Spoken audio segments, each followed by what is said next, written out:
안녕하세요. DJ 사나입니다. 오늘의 사연 시작해 보겠습니다. 안녕하세요. 악랄한 시댁을 지옥불로 던져버린 30대 여성입니다.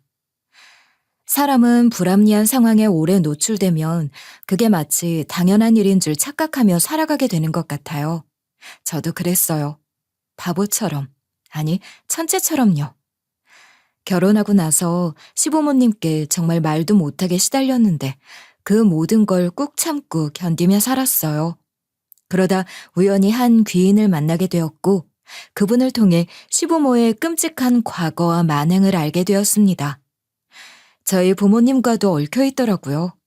그 순간 전 완전히 각성했고요. 그 사실들을 낱낱이 밝혔습니다.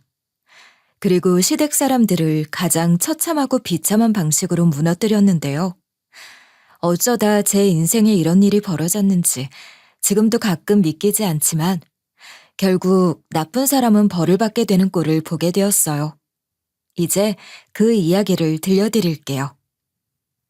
저는 어린 시절부터 참 불행한 삶을 살았어요. 저희 아빠는 생김새부터 험악하셨고 아빠 친구들도 하나같이 비슷한 분위기였어요. 외모만큼이나 행동도 거칠었고 특별히 하는 일도 없이 늘 집에 계셨어요. 집에 계시면 어김없이 술을 드셨고요. 그러면 엄마가 잔소리를 퍼부으셨죠. 아빠는 거의 돈도 안 벌고 집에서 술만 마시는데 그걸 곱게 보는 사람이 어디 있겠어요.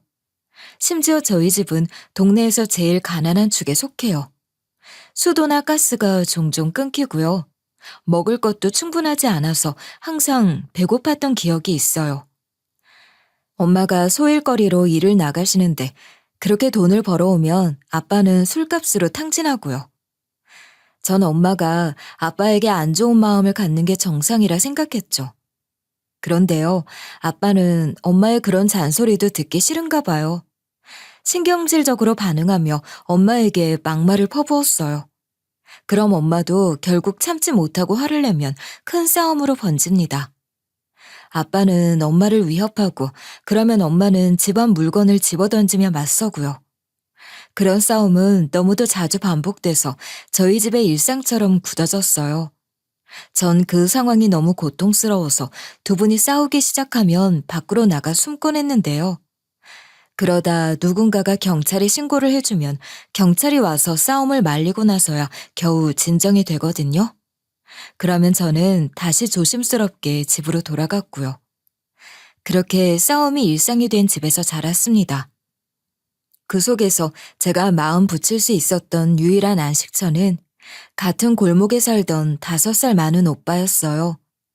그 오빠는 저희 동네에서 제일 부잣집 외아들인데요. 오빠네 아빠는 원래 서울에서 큰 사업을 하시던 분인데 제가 사는 지방에 공장을 세우기 위해 잠깐 이사 온 거였어요. 얼마나 부자인지 그 잠깐이라는 기간에도 땅을 사고 집을 새로 지을 정도였고요.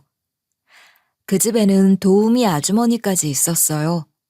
워낙 저희 동네가 가난한 동네이고 일자리도 없어서 동네 아주머니들은 서로 그 집에서 일하고 싶다고 아우성이었죠. 그 집에서 도우미 하는 그 영진이 엄마 맨날 하는 일도 없어 보이는데 월급은 어마어마하게 받더라. 그러니까 내가 그 집 사모한테 날 반값에 써달라고 했지. 그년 집 개판이잖아. 일도 개판으로 할 줄 알았는데 일은 똑부러지게 하나 봐. 어디 흠잡을 데 없는지 한번 봐봐. 뭐라도 훔쳐서 나올 수도 있잖아. 그럴 때 잘리게 하고 우리가 들어가는 거지. 동네 사람들의 심보도 고약했어요. 사람을 이간질시켜서 자기가 원하는 것을 가지려고 하고 그런 사람들 천지였습니다. 그런데요, 그 동네에서 정말 유일하게 그 부잣집 오빠는 가진 것보다 훨씬 더 고운 심성을 가진 사람이었어요. 매번 저희 집에서 고함 소리, 깨지는 소리, 욕설이 오갈 때면 어김없이 그 오빠가 저희 대문 앞에 서서 절 기다리고 있었어요. 제가 항상 부모님이 싸우기 시작하면 자리를 피하고 싶어서 밖으로 뛰쳐나오곤 했잖아요. 오빠는 제 마음이 무너질까봐 미리 나와 절 기다려줬던 거예요. 제가 울면서 집을 뛰쳐나오면 오빠는 말없이 제 손을 잡고 동네 뒷산이나 작은 공원 같은 데로 데려가 조용히 함께 있어줬어요. 그리고 따뜻하게, 아주 다정하게 절 위로해줬죠. 괜찮아. 너 잘못한 거 아니야. 그러니까 울어도 돼. 그리고 내가 여기 있잖아. 근데 나 너무 싫어. 이 집도 이 동네도 다 무서워. 나 왜 이렇게 태어난 거야? 그런 말 하지 마. 넌 나한테 제일 좋은 사람이야. 언젠가 너 꼭 행복해질 거야. 그땐 지금 이 말 꼭 기억해줘. 그냥 지금처럼 내 옆에 계속 있으면 좋겠어. 오빠가 내 옆에 있어주면 그게 제일 좋아. 그래서였을까요? 오빠는 항상 저한테 유난히 더 신경을 많이 써줬어요. 제가 중학생이 됐을 때 도시락을 싸야 했는데 저희 집 형편에 그런 걸 챙겨줄 리가 없잖아요. 매일같이 오빠가 말없이 저희 집 대문 앞에 도시락을 놓고 간 거예요. 자기 엄마가 싸준 도시락을 저더러 그냥 가져가서 먹으라고요. 오빠는 2개씩 싸가더라고요. 오빠 스타일이 그냥 조심스럽게 다가와서 그런 걸 해주는 사람이었어요. 제가 다녔던 학교는 중학교, 고등학교가 같은 재단이라 한 교문 안에 중학교, 고등학교가 있었는데요. 제가 중학교 운동장에서 혼자 벤치에 앉아 있을 때면 고등학교에 다니는 오빠가 어떻게 봤는지 그 멀리서 절 발견하면 조용히 옆에 와서 함께 앉아 있어 주곤 했어요. 괜히 떠들지도 않고 억지로 기분 풀어주려 하지도 않고 그냥 조용히 제 옆을 지켜주는 거죠. 그게 얼마나 고마운지 몰라요. 진심으로 든든했고 정말 따뜻했어요. 오빠는 키도 크고 미남형인데다 공부까지 잘해서 학교 친구들 사이에서도 유명했어요.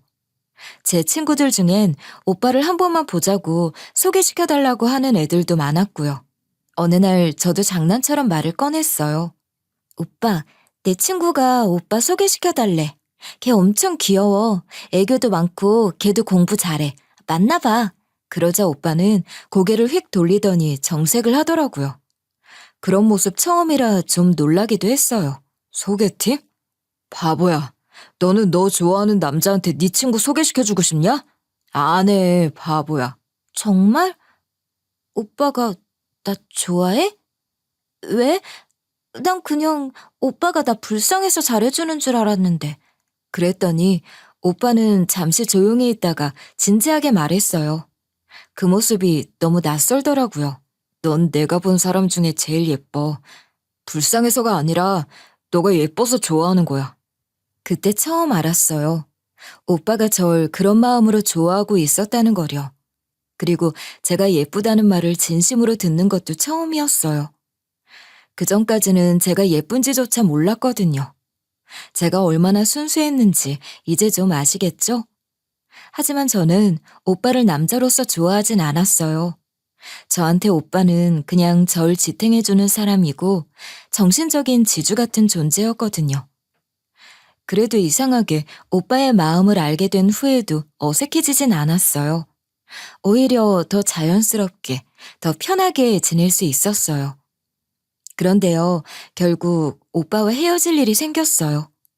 오빠가 서울에 있는 대학에 합격하면서 오빠네 가족이 다 함께 서울로 이사를 가게 된 거예요. 그렇게 인연이 끝나는 줄 알고 그날 엄청 울었는데요. 하지만 그렇지 않았어요. 오빠는 서울에 가서도 틈틈이 저한테 연락을 해왔고 시간이 날 때마다 절 보러 내려왔어요. 군대에 갔을 때도 직접 손편지를 보내주고 저도 면회를 가서 오빠를 만났죠. 우리는 그렇게 계속 연락하고 계속 만나왔어요. 물론 그땐 사귀는 사이는 아니었어요. 그저 서로를 오래 알고 지낸 특별한 사이였던 거죠. 그러다 시간이 흘러 제가 고등학교를 졸업했고 성인이 되면서 오빠와의 관계도 자연스럽게 연애로 이어졌어요. 그동안 속으로만 품고 있던 마음을 오빠가 처음으로 제대로 고백했죠. 사실 나 이날이 오기만을 기다렸어. 너도 이제 성인이니까 우리 이제부터 정식으로 사귀자. 진짜? 오빠가 날 좋아한다고는 했지만 사귀고 싶어 하는 줄은 몰랐어.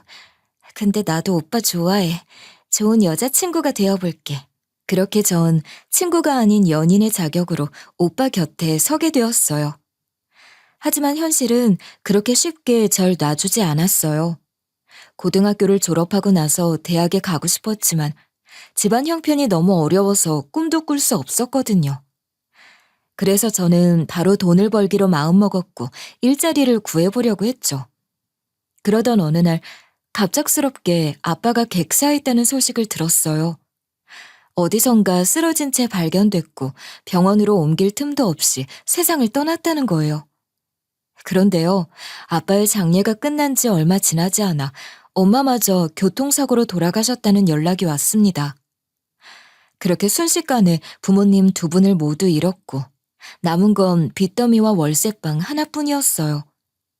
그나마 있던 월세방조차도 아빠가 생전에 친척들에게 돈을 빌렸는지 제게 한마디 상의도 없이 보증금을 통째로 가져가 버렸더라고요. 그 순간 전 진짜 말 그대로 세상에 혼자 남게 되었습니다. 기댈 곳도 돌아갈 집도 없이요. 겨우 숙식 제공해주는 공장을 찾아 들어가 그곳에서 머물며 정신없이 일만 하며 하루하루를 버텼어요.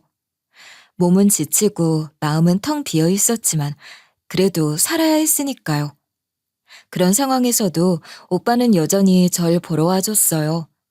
자주 연락을 해주고 일부러 시간을 내서 먼 길을 달려와 절 찾아줬어요.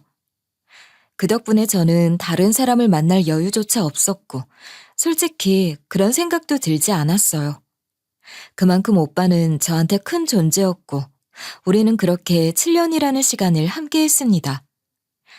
하지만 세상은 또 한 번 절 밀어냈어요. 공장에서 인원 감축이 시작됐고 예상대로 전 해고 대상이었어요. 그래서 그 다음에는 식당에 취직하게 됐죠. 식당에 첫 출근한 날 밤, 오빠가 제게 왔어요. 그날은 유난히 모든 게 힘들게 느껴졌고 전 오빠 앞에서 결국 무너지고 말았어요. 나 정말 사는 게 너무 힘들어. 왜 나한테만 세상이 이럴까? 내가 뭘 잘못했길래. 지금 같은 마음이면 딱 저 세상 가고 싶어. 그런 소리 하지 마. 삶은 언제나 극복해 나가는 거야. 마음 약해지면 안 돼. 오늘 밤은 내가 너랑 같이 있어줄게. 너무 불안해하지 마. 그렇게 그날은 오빠가 집으로 바로 돌아가지 않고 저랑 함께 있었어요.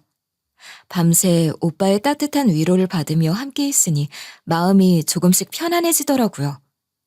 제 힘든 인생에 이렇게 따뜻한 사람을 제 옆에 주신 것에 대해 그건 정말 감사했어요. 그리고 이 사람을 위해 앞으로 무조건 헌신해야지 라는 마음도 가졌습니다.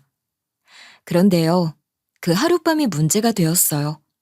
정말 처음으로 오빠와 함께했던 밤인데요. 계획에 없던 임신을 하게 됐어요. 제가 임신이 되었다고 오빠한테 알리자 오빠는 바로 결혼하자고 했어요. 그리고 오빠의 부모님께도 이 사실을 알리러 서울집에 갔습니다. 그랬더니 난리가 났어요. 어머, 얘 봐라. 너 같은 게 어떻게 내 아들 애를 가져? 애 빨리 떼버려. 우리 애 발목 잡으려고 작정을 했구나. 반반한 얼굴 하나 믿고 일부러 우리 애한테 붙은 거냐? 어릴 때부터 우리 아들 꼬드기는 건 눈에 거슬렸는데 이젠 아예 몸으로 들이댄 거야? 아휴, 더러워. 사실 오빠 부모님은 오래전부터 절 탐탁지 않게 생각하고 있었어요. 배경도 집안도 저라는 사람 자체도 마음에 안 들어있던 거죠. 그래서 이 결혼을 완강하게 반대하셨습니다. 하지만 오빠는 끝까지 절 지켜줬어요. 저희 둘 다 부모님 허락 없이 결혼할 수 있는 나이예요. 엄마 아빠가 반대하시면 그럼 두 분의 허락 없이 둘이 나가서 단칸방에서라도 살겠습니다. 아이도 이 사람도 제가 책임질 거예요. 그러자 오빠 아버지는 화를 참지 못하고 오빠의 뺨을 세차게 때렸고 오빠 어머니는 거실 바닥에 주저앉아 울부짖기 시작했어요.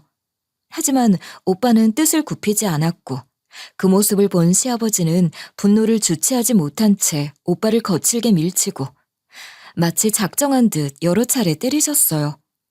게다가 골프채까지 꺼내서 가져왔는데요.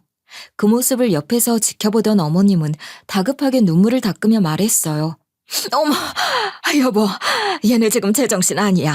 억지로 갈라놓는다고 갈라질 애들도 아니고 임신까지 했다는데 우리도 아들 잘못 키운 책임이 없다고 할 수 없잖아. 여보, 그냥 허락해줘. 우리 아들 좀 그만 때려. 애 죽일 생각이야?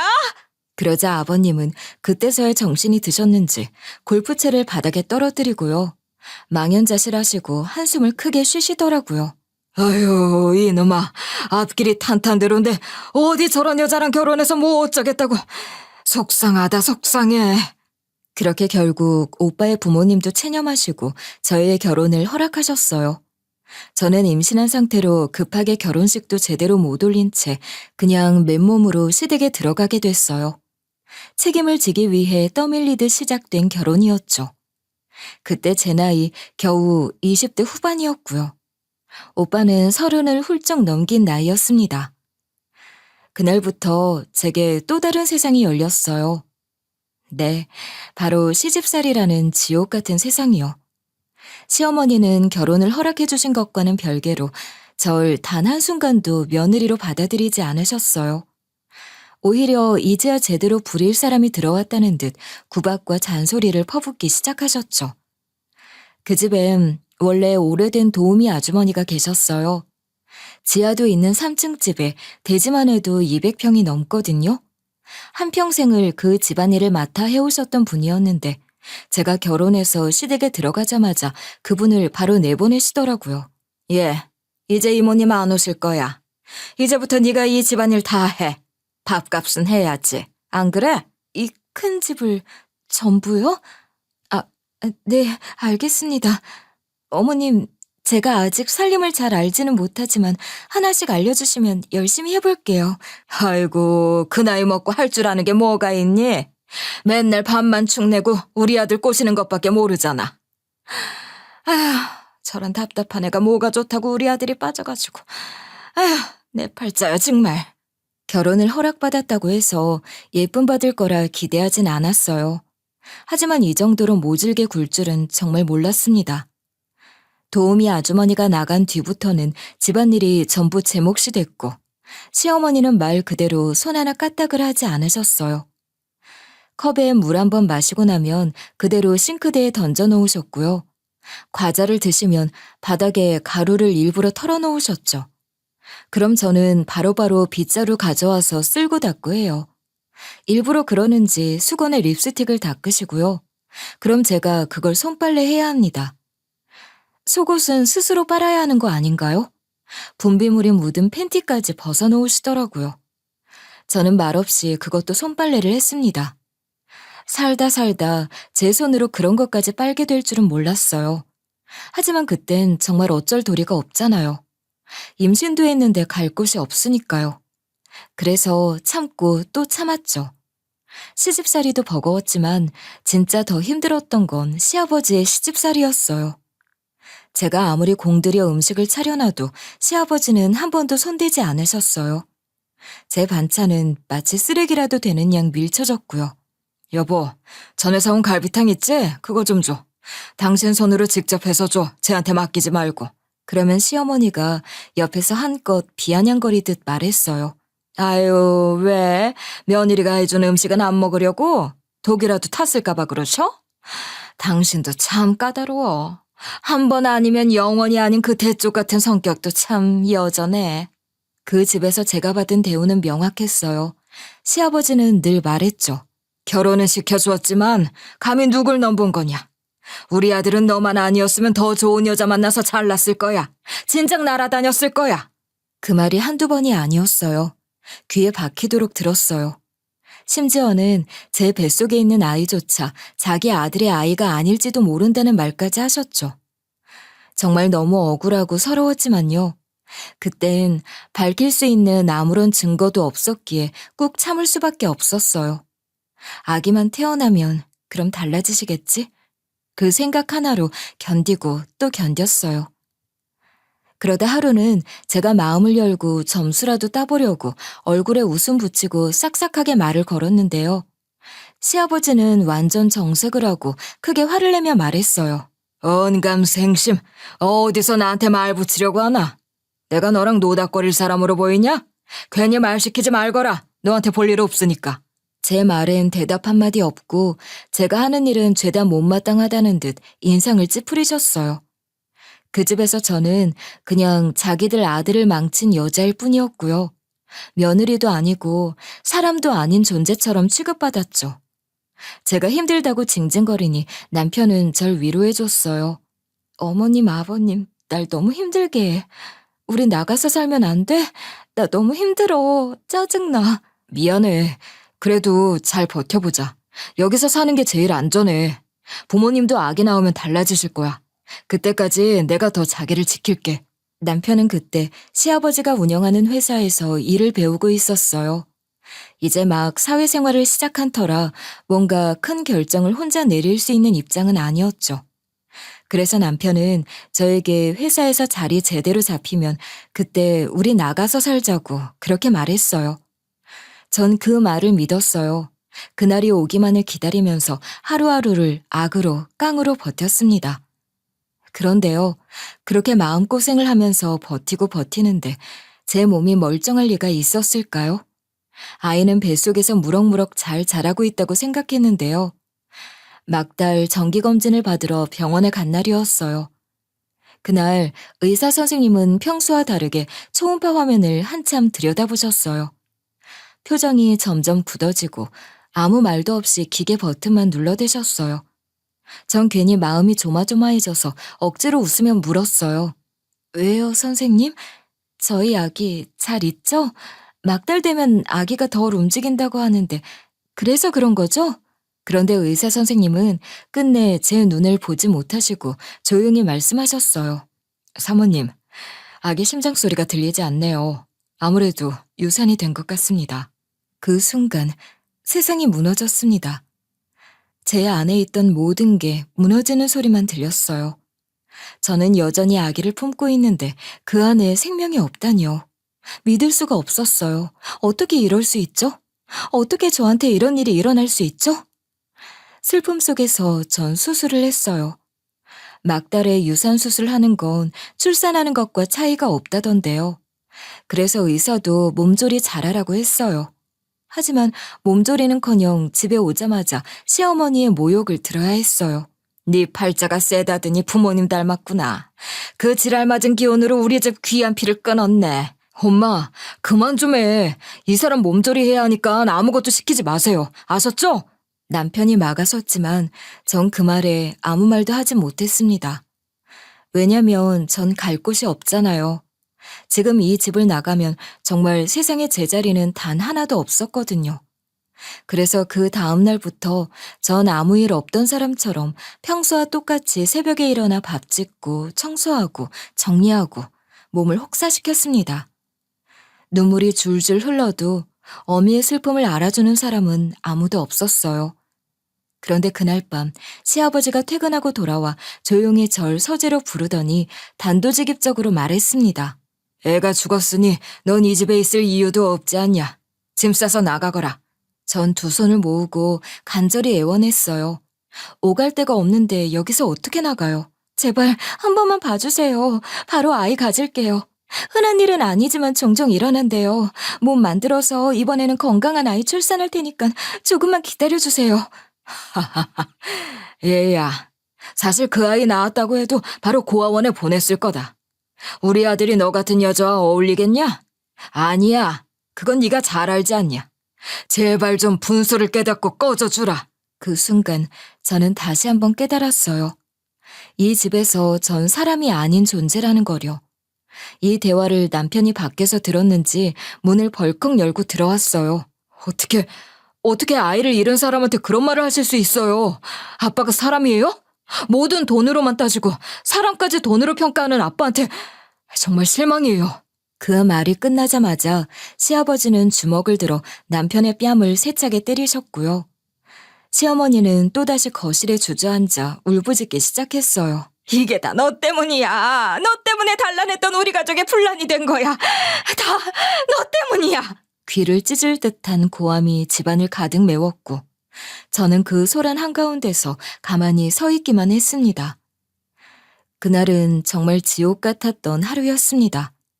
그날 이후 시어머니는 태도를 바꾸셨어요. 이제는 아예 절 하인처럼 부리기 시작했어요. 절 못살게 굴어서 스스로 낮아 빠지게 하려는 속셈인가 봐요. 어느 날은 친구분들이 집에 놀러 오신다고 하시더니 저한테는 손님 맞이 준비를 한가득 시키셨죠. 청소, 음식, 다과 세팅까지 혼자서 다 하라고요. 손님들이 도착하자 자연스레 거실 한쪽에 서 있던 저를 보고 물으셨어요. 어머, 이분은 누구야? 어려 보이는데? 요즘 젊은 사람들은 이런 일 안 하잖아. 누구야? 보면 몰라. 우리 집 식모야. 어리고 예쁜데 일은 참 못해. 얼마나 답답한지 몰라. 예, 너는 거기 있지 말고 들어가 있어. 순간 심장이 철렁 내려앉았어요. 식모요? 며느리를? 친구분들한테 아들이 결혼했다고 말하지도 않았는지 아예 저의 존재에 대해 모르시더라고요. 절 그저 부려먹는 사람으로 소개한 거예요. 손님들이 다 돌아가고 난 뒤 전 조심스레 말을 꺼냈습니다. 어머님, 그래도 제가 며느리인데 손님들 앞에서 식모라고 하신 건 좀 너무하셨어요. 그럼 네가 며느리냐? 식모지. 어디서 눈을 부라리고 나한테 따져? 안 나가? 그 말에 저는 또 한 번 무너졌어요.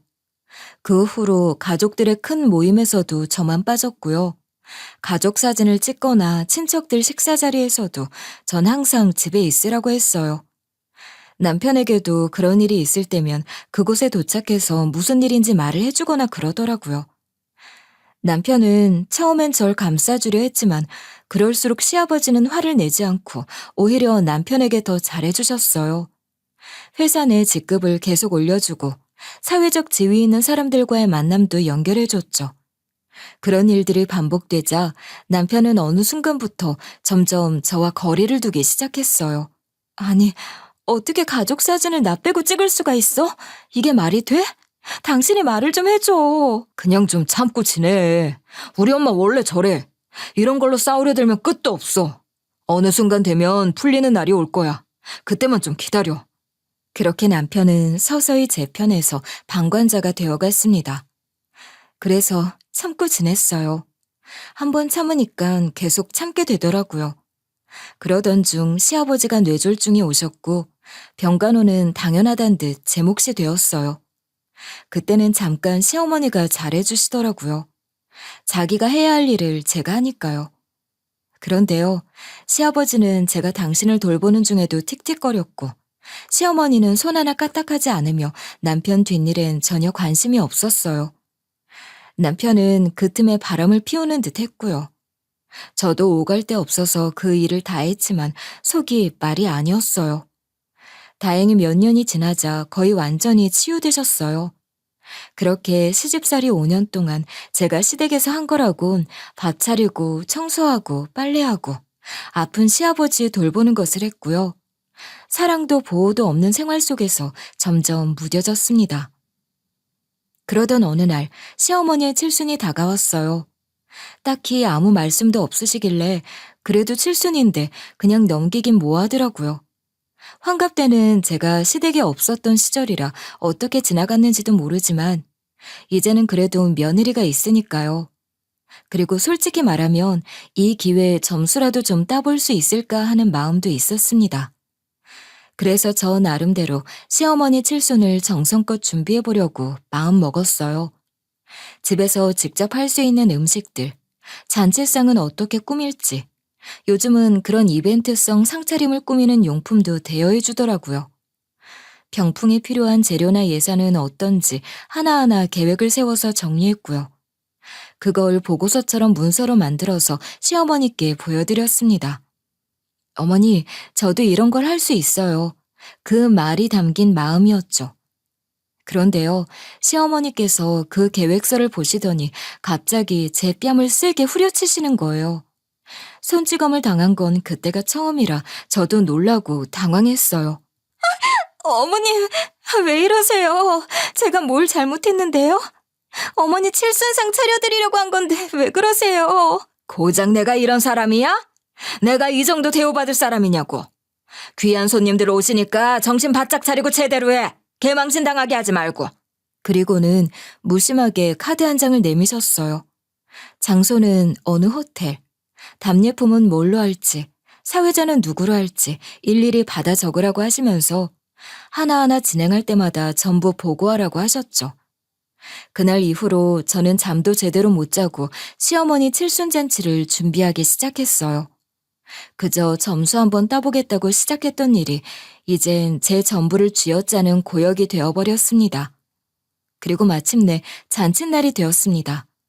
어머님은 미리 준비해둔 고운 한복을 곱게 차려입으셨고 시아버지와 남편도 양복을 새로 맞춰 입고 단정하게 꾸미셨더라고요. 저는 따로 지시받은 것도 없고 돈도 없어서 며칠 전 인터넷으로 저렴하게 산 원피스를 입고 조심스레 방에서 나왔습니다. 그런데 절 본 시아버지가 얼굴을 찌푸리며 말했어요. 예, 너 지금 그 옷 입고 가려고? 미리미리 옷 하나쯤 안 사놨어? 지금 이 자리가 어떤 자리인 줄도 모르고 그렇게 입고 나온 거냐? 됐어, 여보. 저런 애한테 뭘 기대해.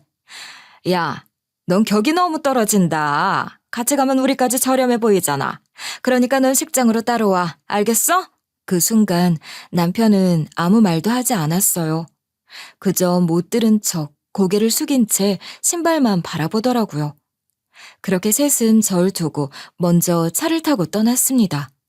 전 그 현관에 덩그러니 남겨졌고 그 순간만큼은 제 존재가 투명한 것처럼 느껴졌습니다. 식장에 도착하니 이미 시댁 식구들은 손님들을 맞이하고 있었어요. 저도 뒤늦게 도착해서 시댁 식구들 옆에 섰는데요. 제가 좀 늦었죠? 택시가 안 잡혀서요. 아직 손님들이 오진 않으셨나 봐요. 그 순간 시어머니가 제 옷차림을 위아래로 훑더니 싸늘하게 말했어요. 예, 네가 지금 뭐라고 여길 서 있어? 그 꼴을 하고선. 어디 감히 우리 옆에 서려고 해? 저기 가서 도우미들이나 도와. 그 말을 분명히 남편도 들었는데 더 이상 절 감싸주지 않더라고요. 전 당황했어요. 한복 입고 웃고 있는 시댁 식구들 틈에서 전 그저 눈에 띄면 안 되는 존재였던 거죠. 순간 머릿속이 하얘졌지만 이날마저 분란을 만들 순 없겠다는 생각에 조용히 자리를 비켜드렸어요. 하지만 도우미들 사이에 끼어드는 건 제가 제 손으로 절 더 낮추는 일 같아서 결국 식장 안쪽 한 구석에 조용히 서 있었어요. 솔직히 그냥 집에 가버릴까 그 생각이 머릿속을 맴돌더라고요. 그래서 식이 시작되면 분위기 봐서 조용히 빠져나가자 그렇게 마음을 먹고 있었죠. 그날 잔칫날에는 정말 많은 손님들이 몰려왔어요.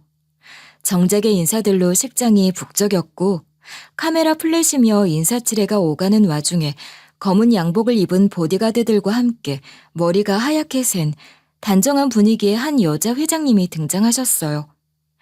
그분이 들어서자마자 분위기가 확 바뀌었죠.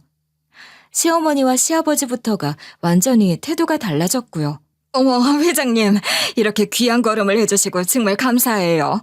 회장님이 오시니까 이제야 자리가 꽉 찬 것 같아요.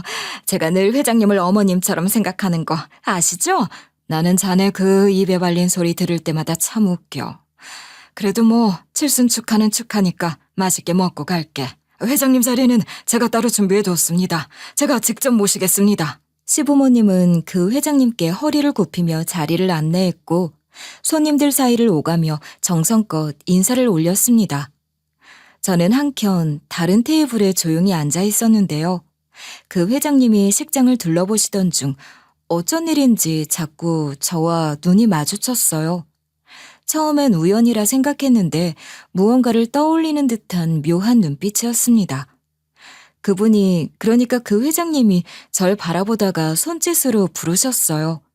당황한 마음을 다잡고 조심스레 다가가자 저를 빤히 바라보며 물으셨죠. 혹시 나 알아요? 나는 아는 것 같은데. 이상하게 낯이 익는데. 여긴 무슨 일로 온 거죠? 전 오늘 잔치집 며느리예요.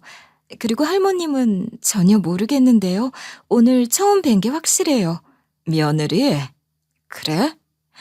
이 집 아들이 결혼했단 말이야? 왜 난 몰랐지? 근데 이상하네. 낯이 익단 말이지. 자네 고향은 어딘가?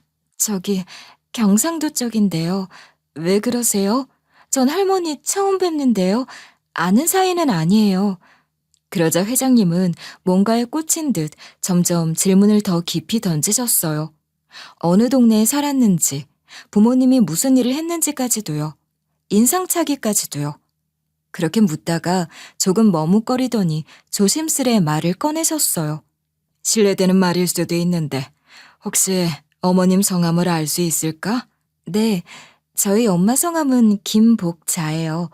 혹시 아시는 분이세요? 이름이 너무 흔해서 동명이인일 수도 있고요. 그 말을 들은 회장님의 얼굴이 순식간에 굳어지더니 어처구니 없다는 듯 중얼거리셨어요. 뭐라고? 김복자?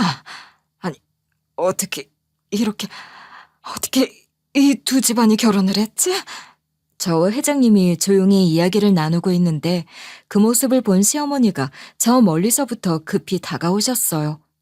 표정은 굳어 있었고 그 발걸음엔 다급함이 묻어났습니다. 회장님, 이 애랑 무슨 얘기를 그렇게 오래 하세요? 예, 너 회장님 귀찮게 하지 말고 얼른 와서 이것 좀 도와. 그 순간 회장님의 표정이 단단히 굳었습니다. 그리고 시어머니를 향해 아주 낮고 단호한 목소리로 말했죠. 자네, 알고 있었던 거지? 얘 어머니가 김복자라는 거. 설마 그걸 모르고 결혼을 시킨 건 아닐 텐데. 이게 어떻게 된 일인가? 그 말에 시어머니의 얼굴이 하얗게 질리더니 손끝이 덜덜 떨리기 시작했어요. 그 이름 하나에 온몸이 얼어붙는 듯한 반응이었죠. 그제야 저는 차분히 말을 꺼냈어요. 어머님은 당연히 제 엄마가 누군지 아시죠. 같은 동네에 살았던 사이니까요. 그러자 회장님이 제 말을 막고 나섰습니다. 그 눈빛엔 분노와 슬픔, 그리고 오래 묻어뒀던 비밀이 스쳐 지나가고 있었어요. 그건 단순히 같은 동네 사람이지 않아. 사람이 해서는 안 될 짓이 있어. 이건 그냥 우연이 아니야. 대체 이게 무슨 상황인가? 잘 설명해봐. 그 순간 명확하고 확신에 가까운 무언가가 심장을 두드리고 있었어요. 우리 부모님과 이 집, 분명히 뭔가 있다는 생각이 들었어요. 그저 같은 동네에서 살았던 그런 얕은 이야기가 아니라 세월이 아무리 지나도 덮이지 않는 질기고 복잡하게 얽힌 과거가 있는 것 같았어요. 시부모님은 피하고 외면하고 싶은 이야기인 것 같고요. 하지만 지독하고 뿌리 깊은 연결이 되어 있어서 절대 덮을 수 없는 숨겨진 진실의 그림자가 조용히, 그러나 분명하게 제 앞에 모습을 드러내고 있었습니다. 알고 보니 그 어르신 회장님은 젊은 시절부터 일수로 돈을 굴리며 지역에서 전설처럼 불렸던 인물이었다고 해요. 현금을 가방 가득 들고 다니며 누구에게는 구세주였고요. 누구에게는 절대 군주 같은 존재였죠. 말 그대로 지역 경제를 쥐고 흔들었던 사람이었다고 해요. 그 시절에는 다들 어려우니까 그 회장님에게 돈을 안 빌린 사람이 없었다고들 해요. 저희 시부모님도 그리고 저희 부모님도 그 예외는 아니었죠. 그런데 회장님과 시어머니 사이에는 단순한 동거래 이상의 시간이 지나도 잊을 수 없는 묵은 악연이 숨어 있었던 겁니다. 그리고 그 악연의 한가운데 저희 부모님까지 깊게 얽혀 있었던 거예요. 회장님이 시어머니를 향해 날카롭게 목소리를 높이자 그 소리에 시아버지까지 허겁지겁 달려왔습니다. 한순간 축하와 웃음으로 가득했던 잔칫날 분위기는 싸늘한 정적과 눈치 속에 얼어붙었어요. 이 애가 그러던데 자네들 며느리라고. 대체 어떻게 이런 일이 있을 수가 있나? 저희도 처음엔 결사반대였어요. 정말 헤어지게 하려고 안 해본 게 없어요. 그런데 애들이 서로가 너무 좋다니까 우린 어쩔 수 없었어요. 저희도 할 만큼 다 했다고요. 대화를 옆에서 듣고 있던 저는 숨이 턱 막히는 기분이 들었어요. 그 순간 처음으로 왜 그토록 절 반대했는지, 왜 제 존재를 그렇게 끝끝내 거부했는지 무언가가 있구나 싶었어요. 그리고 저희 부모님이 과거에 시댁과 이 회장님과 아주 나쁜 인연으로 연관이 있었다는 것을 알게 되었습니다. 얘야, 난 단순한 대부업자가 아니란다. 그 마을 사람들한테 난 돈을 빌려주는 사람이기도 했지만 실제로는 민원을 대신 들어주는 창구였고 그 동네에서 무슨 일이 벌어지는지를 가장 먼저 알고 있던 살아있는 기록자였어. 그 마을에서 벌어진 일들 중 내가 모르는 건 없단다. 왜냐면 결국 모든 일은 돈으로 엮이게 되어 있거든. 그 말을 들으며 저는 이미 알게 모르게 뭔가가 연결되고 있다는 걸 느끼고 있었어요. 그리고 회장님은 마침내 제가 알지 못했던 과거의 민낯을 꺼내기 시작하셨어요. 시부모님이 저 어릴 적에 저희 고향 동네에 공장을 지으려고 내려왔다고 했잖아요. 실제로 공장을 하나 세운 뒤 곧이어 두 번째 공장을 지으려다 문제가 생긴 겁니다. 부지를 확보하는 과정에서 이미 살고 있던 여러 가구를 내쫓아야 했고요. 그 과정에서 강제 철거와 서류 조작이 있었던 거예요. 집주인 몰래 서류를 위조해 허위 동의서를 만들고 사람들이 거부하면 윽박질러 도장을 찍게 하고 거칠게 내쫓고 협박하고 밀어붙이는 일까지 저지른 거죠. 그런데요, 그걸 누가 했는지 아세요? 저희 아빠가 그걸 담당했대요. 전 몰랐는데요, 저희 아빠 깡패였다고 합니다. 너네 아빠가 깡패이긴 하지만 일 하나는 기가 막히게 잘했단다. 내 밑에서도 일했거든. 어떤 일이든 맡기면 절대 안 된다는 소리를 안 했고 무조건 끝까지 처리하는 사람이었지. 내가 인정하는 몇 안 되는 능력자 중 하나였어. 저는 전혀 몰랐어요. 아빠가 그런 일을 했다는 건 상상도 못했어요. 그냥 외모만 험악해서 사람들한테 오해받는 줄 알았거든요. 그랬을 거야. 너희 아빠 참 많이 괴로워했단다. 할 줄 아는 게 주먹뿐이라 그걸로 밥벌이 하긴 했지만 자신이 하는 일을 부끄러워했어. 그래서 너한테는 그 모습을 끝까지 숨기려 했던 것 같구나. 하지만 충격적인 이야기는 거기서 끝이 아니었습니다. 회장님의 말에 따르면 부지를 확보하는 과정에서 꼭 확보해야만 했던 부지가 있었는데요. 어떤 이유에서인지 그 집만은 절대 나가지 않겠다고 완강히 버티는 상황이었대요. 그런데 문제는 그 집만큼은 저희 아빠도 건드리지 못했다는 거예요. 아무리 무서운 짓을 해도 그 집 앞에선 한 발도 더 나가지 못했대요. 그 일로 시아버지에게 불려가 호된 질책도 받았고 한동안 그 문제 때문에 골머리를 앓았다고 했습니다. 빨리 공사를 시작하고 싶었던 시아버지는 문제의 그 집에 직접 찾아갔다고 합니다. 그런데 마침 그날 집에 아무도 없었던 거예요. 그 틈을 타서 시아버지가 직접 그 집을 날려버렸답니다. 그리고 그 일을 저희 아빠에게 뒤집어 씌운 거예요. 회장님 말로는 그 사건을 조작하기 위해 이 사람 저 사람 연결해주고 은폐할 수 있게 다 본인이 한 일이었답니다. 그렇게 아빠는 누명을 쓰게 됐고요. 도망을 다니다 결국 객사로 생을 마감하게 된 거예요. 악연도 이런 악연이 없지. 어떻게 이런 두 집안이 한 집에 얽혀서 살고 있었는지 난 지금도 믿기지가 않는다. 너희 엄마는 이런 얘기 안 해주디? 저희 엄마도 아빠 돌아가시고 며칠 뒤에 세상을 떠나셨어요. 전 아무것도 몰랐어요. 정말 하나도요. 아빠가 얼마나 억울했을지, 엄마가 그 모든 걸 지켜보며 얼마나 고통스러웠을지, 그게 하나둘 가슴으로 밀려오는데 그저 눈물만 흘러내렸습니다. 말도 숨도 생각도 아무것도 안 되는 순간이었어요. 그래서 절 그렇게 반대하신 거였어요? 그래서 그렇게 절 못살게 구신 거예요? 저희 부모님을 그렇게 만들어 놓고서요? 그 순간 회장님이 벌떡 일어나 분노를 억누르지도 않은 채 외치셨어요. 뭐라고? 이 년놈들이 널 못살게 굴었다고? 부모를 다 빼앗아 가놓고도 그 자식한테까지 손가락질을 해? 잘해주진 못할 망정 어떻게 그럴 수가 있냐? 너희가 사람이냐? 그 말에 시어머니와 시아버지는 아무 말도 못한 채 고개만 푹 숙이고 있었어요. 그 순간만큼은 권력이 완전히 바뀌었어요. 하지만 회장님은 거기서 멈추지 않으셨어요. 더 격한 목소리로 소리치듯 말하셨습니다. 가자. 내가 저것들이 어떤 짓을 했는지, 어떻게 널 모욕하고 어떻게 네 부모를 짓밟았는지 증거 다 가지고 있다. 그렇게 말하며 회장님은 제 손을 단단히 붙잡고 그 잔치판을 그대로 뒤로 한 채 자신의 집으로 데려가셨습니다. 회장님 댁은 정말 입이 다물어지지 않을 정도로 으리으리했어요. 그 안엔 금고방이 있었는데요. 문을 열자 그 안에 또 다른 금고가 있었고 회장님은 주저없이 그 안에서 두툼한 서류 뭉치와 녹음기를 가져왔어요. 그 안에는 허위로 작성된 철거 동의서, 화재로 위장해 집을 날려버린 정황, 그리고 그 모든 일을 저희 아버지에게 뒤집어 씌우기 위해 시아버님이 회장님을 직접 찾아와 부탁했던 그날의 음성 파일까지 들어있었습니다.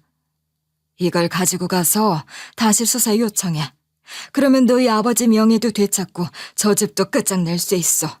저는 손에 든 녹음기를 바라보다가 믿기지 않는다는 듯 털썩 주저앉았어요. 정말 이걸 제가 다 할 수 있을까요? 어떻게 이런 일이 저한테 일어날 수 있죠?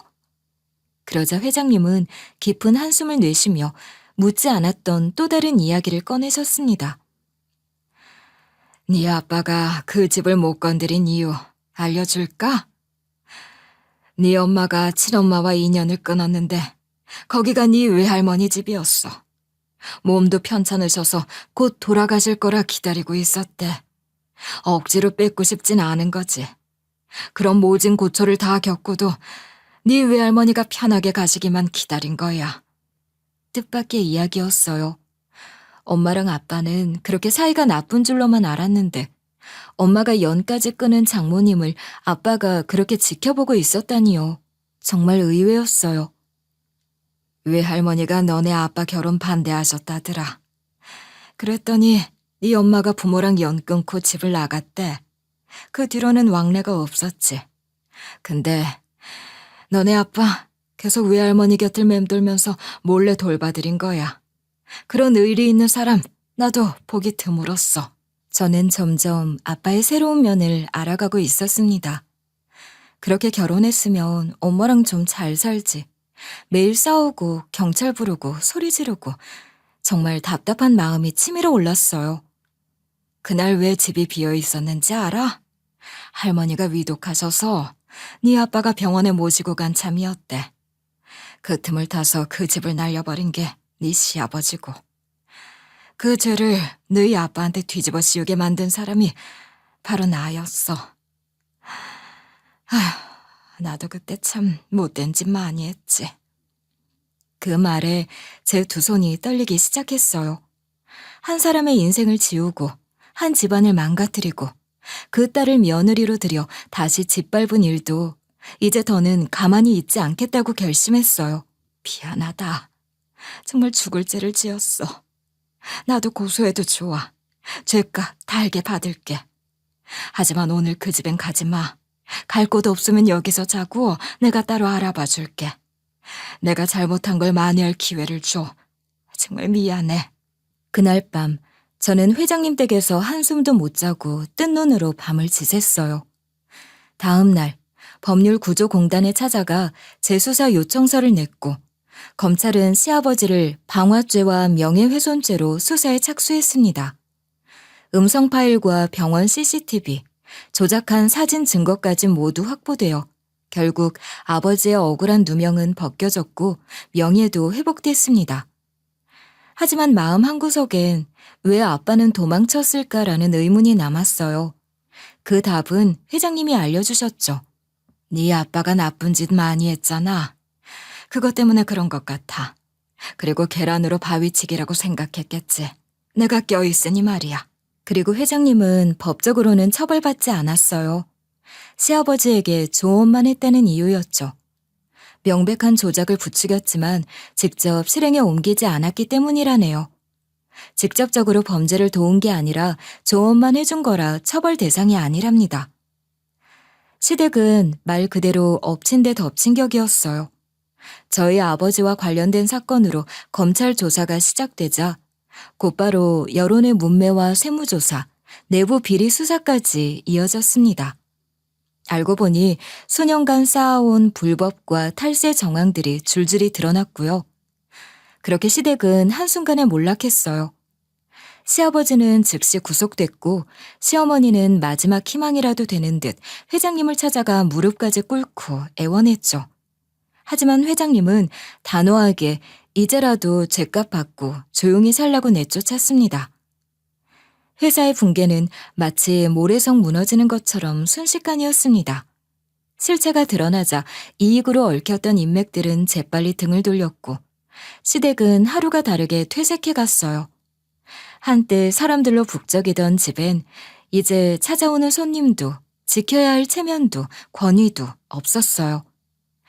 그렇게 그들만의 세상은 무너졌고 그 중심에 있었던 시어머니는 몇 번이고 저에게 연락을 시도했죠.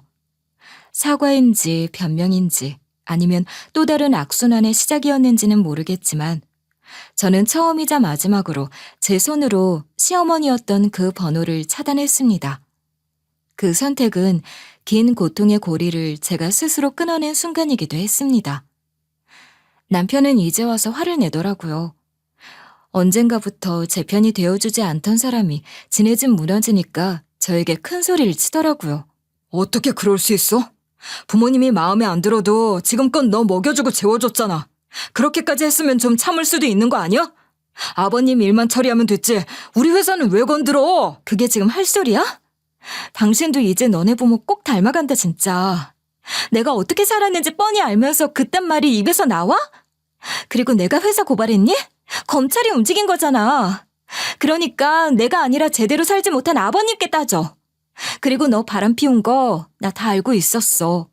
그동안 갈 데 없어서 참았는데 이제는 더는 참을 이유 없어. 너도 각오하는 게 좋을 거야. 그날 이후 저는 바로 움직였습니다. 먼저 상간녀를 상대로 손해배상 청구 소송을 제기했어요. 증거는 이미 충분했어요. 그 인간 핸드폰에 함께 찍은 사진과 메시지, 그리고 통화 내역과 숙박 어플 예약 내역에 심지어 그곳에서 찍은 사진까지 올리며 후기를 작성했었더라고요. 미친 거죠. 그 모든 것을 다 제출해서 고소했고요. 그 여자는 혼인관계에 준하는 사실혼 관계를 침해한 책임이라는 이름으로 법정에 서야만 했습니다. 그리고 남편에겐 사실혼 파탄에 따른 위자료 청구를 걸었어요. 법적으로 혼인신고는 하지 않았지만 수년간 함께 살며 가족으로 살아온 흔적은 분명했죠. 그리고 제가 아이를 가졌던 기록까지 모두 증거로 제출했습니다. 소송은 쉽지 않았어요. 그 인간들이 어떻게든 발뺌하려 했고 제가 받은 모욕과 상처를 가볍게 넘기려 했어요. 하지만 결국 상간녀는 저에게 위자료 1,000만 원을 지급하라는 판결을 내렸고 그놈 역시 저에게 2천만 원의 위자료를 배상하라는 판결을 받았습니다. 이제는 누군가에게 끌려다니는 삶도 끝났어요. 앞으로는 제 두 발로 서서 제 인생을 제가 선택하고 제가 지켜내는 사람으로 살아갈 거예요. 그렇게 다짐하며 저도 내면적으로 많이 성숙해졌어요. 나는 내가 지킨다. 그런 마음을 강하게 먹었죠. 일을 이렇게 하나씩 정리해 나가는 동안 전 회장님 댁에서 머물고 있었어요. 불쑥 회장님이 제게 조용히 그러시더라고요. 이제 어디서도 눈치 보지 말고 널 먼저 생각하고 살아. 그럴 자격 너한텐 충분히 있어. 그 말에 갑자기 숨이 턱 막힌 듯 울컥했어요.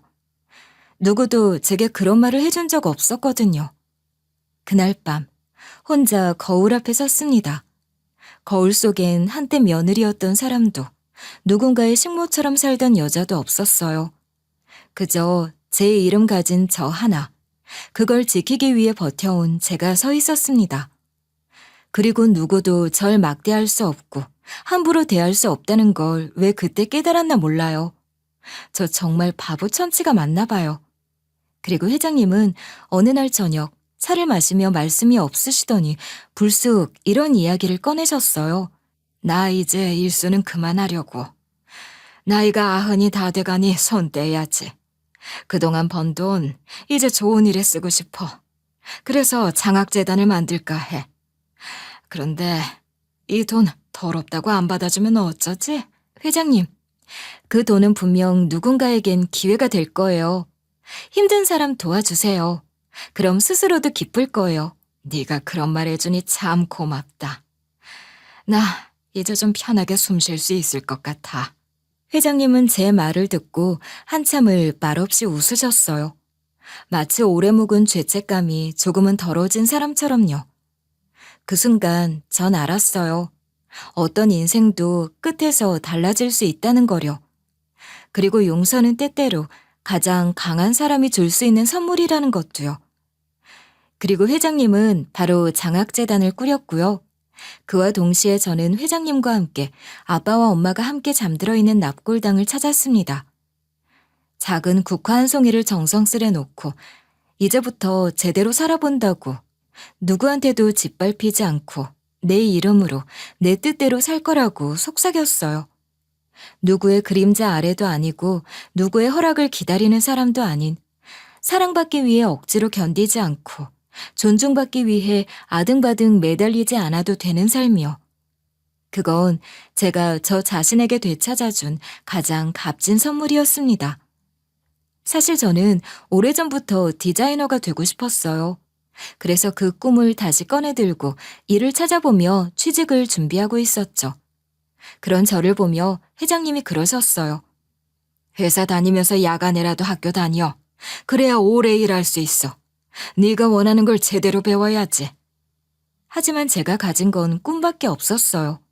돈도 배경도 없었죠. 그러자 회장님이 본인이 만든 장학재단을 통해 제게 후원자가 되어주셨어요. 그 덕분에 저는 낮에는 일하고 밤에는 학교에 다니며 조금씩 제 삶을 만들어갈 수 있었습니다. 그렇게 몇 년이 지나 저는 어느 정도 돈을 모았고 이제 회장님 댁을 나와 제 자리에서 다시 시작해보려 했죠. 그런데 회장님이 그러시더라고요. 나는 가족이 없어. 살 날도 얼마 안 남았는데 너라도 곁에 있어주면 안 될까? 제가 곁에 있어도 되겠어요? 저 회장님께 아무것도 아닌데요. 그래도 돼요? 회장님은 크게 기뻐하시더라고요. 이젠 저밖에 없대요. 자신을 온전히 이해해준 사람은 저밖에 없다고 그러더라고요. 생각해보면 아빠도 이런 마음이었을까요? 외할머니가 밉고 죄송하면서도 계속 지켜주고 싶은 그런 마음이요. 저도 지금 그때의 아빠처럼 회장님의 곁을 지켜드리고 있습니다. 사람과의 인연은 참 다양하고도 놀라워요. 제가 이런 인연을 만날 줄 어떻게 알았겠어요. 인생도 180도로 바뀌었고요. 사람은 누구나 누군가의 마지막 위로가 되어야 할 순간이 찾아오는 것 같아요. 그리고 그 위로는 때론 우리가 받는 것이기도 또 누군가에게 건네는 것이기도 하죠. 그 모든 순간에 감사하며 여러분도 오늘 하루 따뜻한 위로 같은 일상을 보내시길 바랍니다.